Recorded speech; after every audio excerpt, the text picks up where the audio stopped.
Support for today's Tifo Football video is brought to you by Manscaped, the best in men's below-the-waist grooming. Visit manscaped.com/Tifo for 20% off and free shipping. When Didier Drogba scored the winning penalty in the shootout of the 2012 Champions League final, it capped one of the more extraordinary campaigns in the competition's history. Chelsea, under interim head coach Roberto Di Matteo, had beaten Barcelona, the best club side in Europe and one of the best in history, to reach the final. And there they overcame the next best, Bayern Munich. But how exactly did Chelsea win the Champions League in 2012? Di Matteo would only last until November of the following season, but he brought Chelsea their first and, to date, only Champions League title. He got his chance having stepped up from the assistant coach role in the wake of André Villas-Boas' dismissal.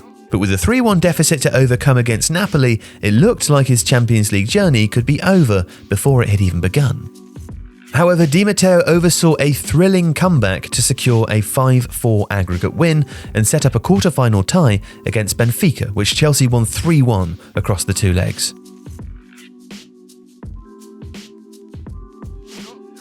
Di Matteo inherited a squad in part built by Jose Mourinho, with key figures like Petr Cech, Ashley Cole, Didier Drogba, Michael Essien and John Obi Mikel, signed by Mourinho. John Terry and Frank Lampard were already at the club in 2004 when Mourinho arrived, but established themselves as elite players under the Portuguese coach.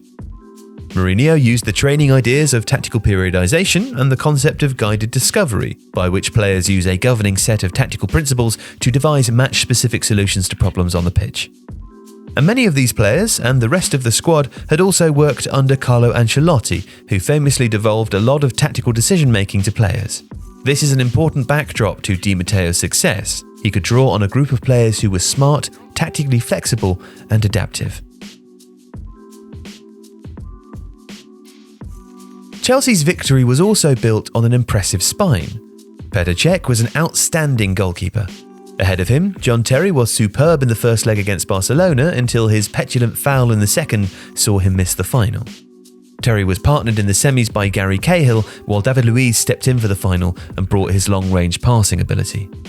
Cahill and Luiz were the only available centre-backs for Chelsea and both had to recover from injury in time to play. And Chelsea were also without Ramirez, Branislav Ivanovic and Raul Meireles, all of whom were also suspended. Out wide, Ashley Cole excelled, while the midfield pair of Lampard and Mikel brought energy and control. Up front, Juan Mata could play off the immense Drogba, flitting around to control tempo and offer creative passing. Di Matteo definitely privileged a defensive stance, but that was sensible. Barca and Bayern were the two best teams in Europe. Barcelona had won the Champions League the season before, and Bayern would go on to claim a treble the following season.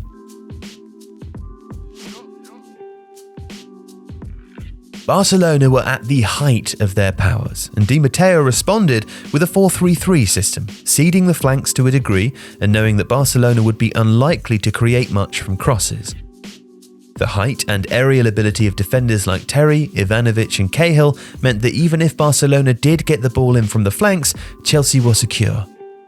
Stopping up central midfield was the key, and so a hard-working midfield three did just that. And Chelsea could counter-attack through the pace of Ramirez and Drogba, with Mata a possession-retaining outball. Bayern, meanwhile, posed a far greater threat from out wide, and so Chelsea shifted to more of a 4-2-3-1 system. In Arjen Robben and Franck Ribéry, supplied by Toni Kroos and Bastian Schweinsteiger in midfield, Bayern possessed lethal inverted wingers who could cut inside and pass or shoot. From fullback, Philipp Lahm posed more of a threat on the right than Diego Contento on the left, and so Di Matteo deployed Ryan Bertrand as a left winger. Bertrand, normally a fullback, had not even been in the Champions League squad at the beginning of the season. Chelsea's efforts were again on the counter, but this time it was Cole tasked with providing width on the left and Bosingwa on the right, from fullback. Mata drifted around to link the play and could also act as a spare blocker in midfield, while Drogba dropped off to act as an aerial presence in the middle. This meant that Salomon Kalou, cutting infield from right wing, was often the Chelsea player trying to push highest to receive Drogba's flick-ons. Chelsea could also go over the top for Drogba to run onto, with Bertrand tucking in to allow Cole to push high and Kalou offering support on the right. This unbalanced system didn't stop Bayern dominating. They had 64% possession and 23 shots to Chelsea's 6. But only 6 of Bayern's shots were on target. Chelsea's packing of the area in front of the box worked brilliantly to stem the flow of dangerous efforts. But Mario Gomez, normally so predatory, wasted 2 good opportunities, one in extra time, while Robben's penalty, given an extra time for a Drogba foul on Ribéry, was smartly saved by Cech. Also, Chelsea were used to being under the cosh. Barcelona had 72% and outshot Chelsea 19-4 in the first leg of the semi-final. It was 73% possession and 17-7 in the second leg. So while no one could argue that Chelsea created more or imposed themselves in either game, this wasn't just luck. Di Matteo knew where his side was strong, but he knew where the opposition was strong too. He knew what he needed to do to counter those strengths and had a squad that were disciplined enough to defend and wait for their moment to counter. The win promoted Jonathan Wilson to ask, will Chelsea's success against Barcelona and Bayern, 2 teams who prioritise possession, lead to a shift away from proactive passing football in favour of a more defensive approach? His answer, like football's, was no, but possession needed to be tempered with much more penetration, with greater directness against teams who not only sat deep, but could defend and counter well too.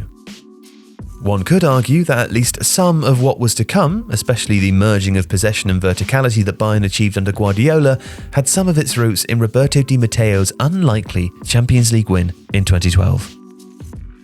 Today's video was sponsored by Manscaped, and I'm here to tell you to use the right tools for a very important job.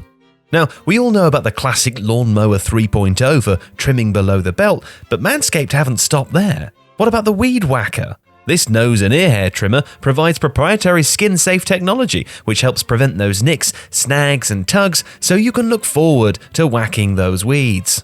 And what about the Crop Preserver? It's an anti-chafing deodorant and moisturizer. Now that it's starting to heat up outside, you can make sure that you're gliding around smoothly.